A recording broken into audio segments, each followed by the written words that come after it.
여러분, 뉴욕 증시가 또 급락했습니다. 그야말로 출렁출렁 롤러코스터 장세는 계속되는 거죠. 여러분, 이거 한번 보세요. 7월 26일 나스닥 지수 하락률입니다. 이게 미국 시간 기준입니다.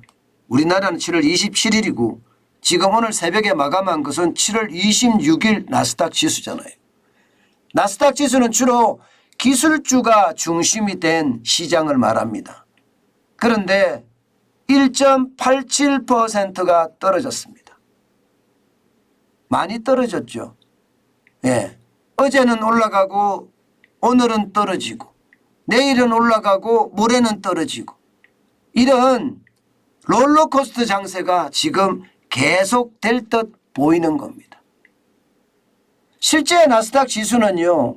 시장 내내 떨어졌습니다. 오늘은. 장 시작하자마자 떨어지기 시작해서요. 장 막판까지 계속 빠졌어요. 그러니 1.87%가 빠진 거죠. 예, 220.09가 빠져서 11,562.58을 기록을 했습니다. 다우산업지수도 빠졌습니다. 나스닥만큼은 아니지만 예, 0.71%가 빠졌습니다. 228.5포인트가 빠졌고요. 31,761.54를 기록을 했습니다. 마찬가지로 나스닥과 마찬가지로 장 시작과 동시에 빠지기 시작해서는요. 장 막판에는 더 많이 빠졌어요. 이것은요. 결국 말입니다.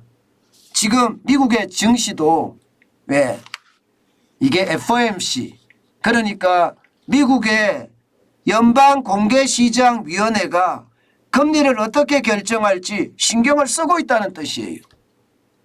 이제 내일 새벽이면 미국의 기준금리가 어떻게 될지 아마 드러날 겁니다.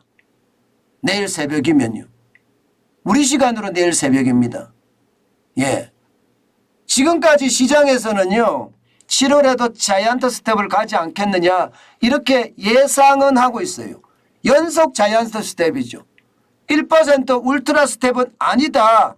예, 이렇게 얘기하는 것이 시장의 대부분 전망이에요. 혹시 말입니다.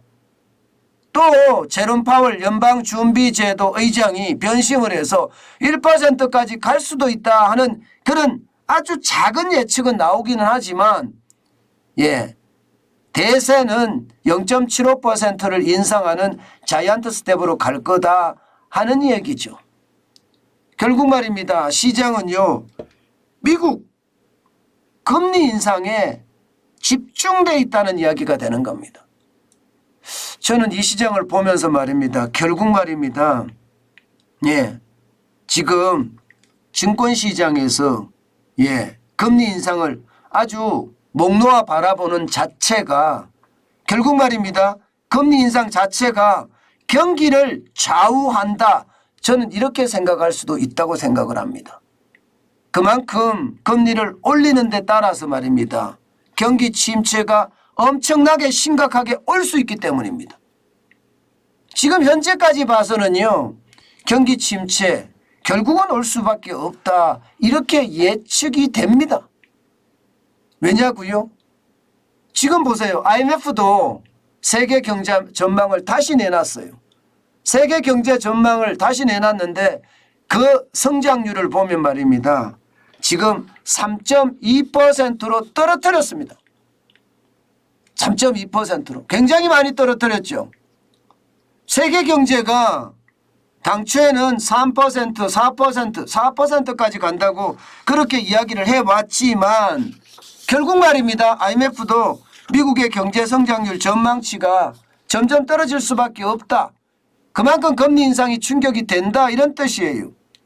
기존의 세계 경제 성장률 전망치도 3.6%까지 지난 4월에 겨우 말입니다. 전망을 했어요. 그런데 3.2%까지 내렸으니까 무려 0.4%포인트나 지금 내린 겁니다. 그만큼 지금 예, 경제는 어려워진다는 거고요. 여기에서 더 중요한 것은요. 내년 세계 경제 성장률 전망치를요. 3.6%에서 2.9%로 하향 조정했습니다. 무려 말입니다. 0.7%포인트를 하향 조정했어요. 이 말은 올해보다가 내년이 더 어렵다 이런 얘기가 되는 겁니다. 올해보다 내년이 더 어렵다. 그만큼 심각하다는 이야기입니다. 여기에서 또 하나 주목해야 될 게 미국의 경제 성장률 전망치입니다. 미국의 경제 성장률 전망치는 보시는 것처럼 2.3%로 낮췄습니다. 기존에는 얼마였느냐? 3.7%였어요. 3.7%. 그러면 무려 말입니다. 1.4%포인트를 낮췄다는 이야기거든요. 와우. 미국의 경제가 지금 침체 국면에 들어갔다는 이야기를 그냥 그대로 하고 있는 겁니다.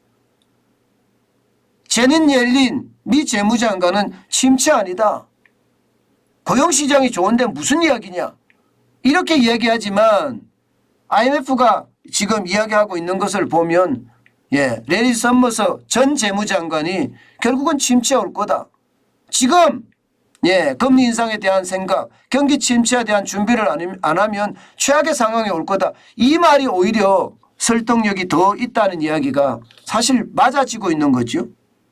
그만큼 말입니다. 금리 인상은 경기 침체를 촉발할 수밖에 없다. 이렇게 이야기하는 겁니다. 물론 대한민국도 마찬가지입니다. 대한민국도 지금 경제성장률 전망치를요 2.3%까지 내렸습니다. 그래도 2.5%까지 간다 이런 이야기가 계속해서 나왔습니다만은 지금 2.3%까지 내렸다는 것은 가장 경제기관 중에 가장 비관적으로 보는 수치입니다. 결국 말입니다. 세계 경제가 나빠지니까 수출 중심인 대한민국의 경제 구조가 결국 타격을 받는다는 이야기가 되는 겁니다. 여러분 진짜 심각하다 이렇게 보이시죠? 더 심각한 건요. 더 심각한 것은 중국의 경제성장률 전망치입니다. 중국의 경제성장률 전망치는 올해 3.3%밖에 성장하지 못할 거다. 이런 예상을 내놨습니다. 지금 중국 공산당에서는요. 5.5% 성장한다고 이야기하잖아요. 그런데 IMF는 어렵쇼. 어림없다. 3.3% 성장하더라도 많이 한다. 지금 이렇게 보고 있는 겁니다. 만약에 중국이 3.3%를 성장하잖아요. 거기에 대한 충격파 저는 굉장히 클 거라고 생각합니다. 중국 경제가 흔들거릴 수도 있다고 생각을 해요. 이게 적어도 5%, 5.5%는 성장해야지 실업률이 이게 가장 최소로 완전 고용 상태로 몰고 갈 수 있거든요. 그런데 3.3%까지 떨어지게 되면요. 실업자들이 넘쳐납니다. 실업자들이 넘쳐나면 사회적 혼란이 오는 것은 어쩌면 당연할 수도 있습니다. 그래서 위험하다 이런 생각이 들고요. 반면에 말입니다. 인도는 7.4% 고성장을 한다는 전망을 내놨습니다. 이게 중국에 대한 견제로 많은 기업들이 인도로 몰려가고 있기 때문인지도 모르겠습니다. 러시아는 6% 역성장을 하고요. 마이너스 6%로 성장하는 게 러시아라고 하고요. 결국 말입니다. 공산주의 국가들은 지금 성장률이 그만큼 떨어질 수밖에 없다는 이야기가 되는 거죠. 어쨌든 전체적으로 보면 말입니다.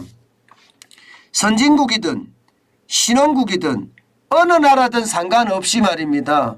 경제 성장률이 떨어질 수밖에 없고 유독 인도 빼놓고는 다 어렵다 이렇게 생각을 하는 거고요.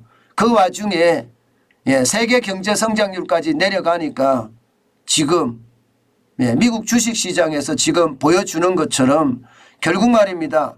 경기 침체의 우려감이 점점 커지는 것은 아닌가 이렇게 해석할 수 있을 것 같습니다. 그만큼 여러분 지금 상황이 그렇게 좋지 않다는 뜻이에요. 또 레리 서머스 전 재무장관의 예측이 점점 맞아 들어가는 것 아닌가 그렇게 생각을 합니다.